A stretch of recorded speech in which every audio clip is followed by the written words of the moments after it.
I had talked about the Central African Republic, and this is about to be the second Rwanda, really.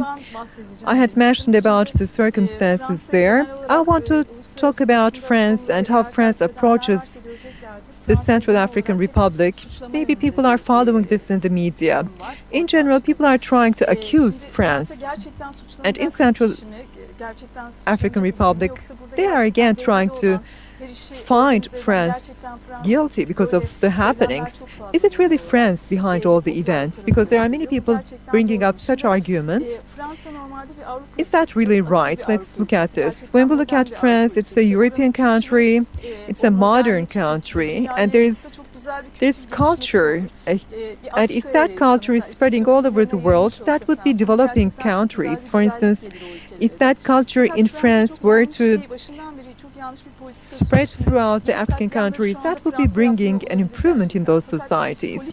And now it is not France maybe leading to those massacres, but we know that the policy practiced by the European countries is definitely not right, and France did not follow a right policy for the African states. For instance, the radical groups just started causing turmoil in Africa,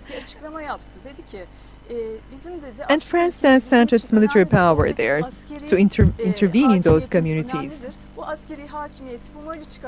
And France then made an announcement saying that our military presence in those countries, for instance, in Mali, is really very important. So they established a report, they issued a report saying that even in Central African Republic, they need to be present as military power there.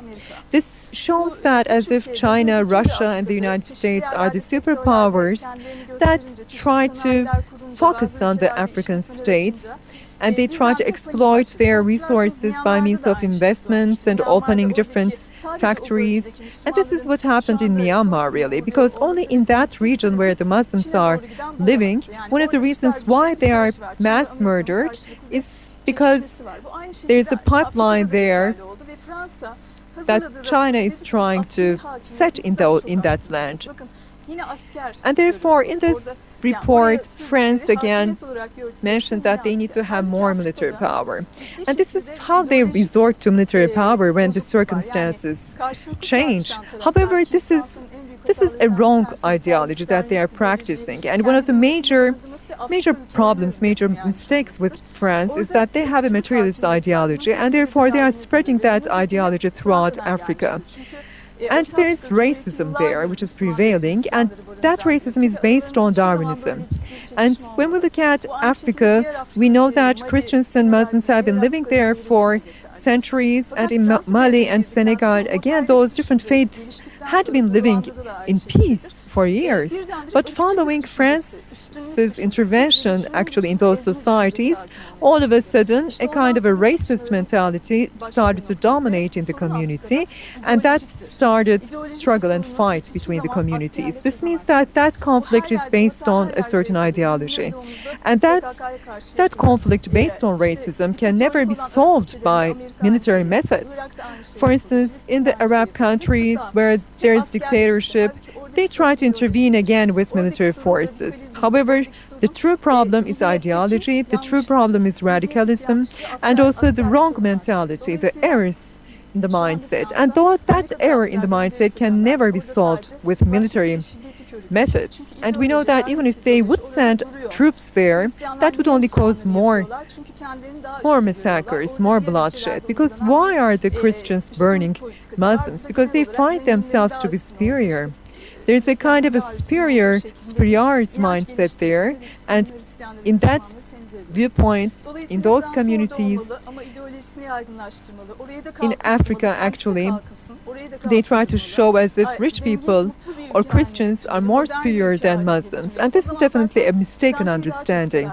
But what needs to be done is to change those communities to a peaceful setting, to a modern way of living, with peace between all communities. And what the United Nations should do is actually, they should prepare a peace force and send that peace force to Africa.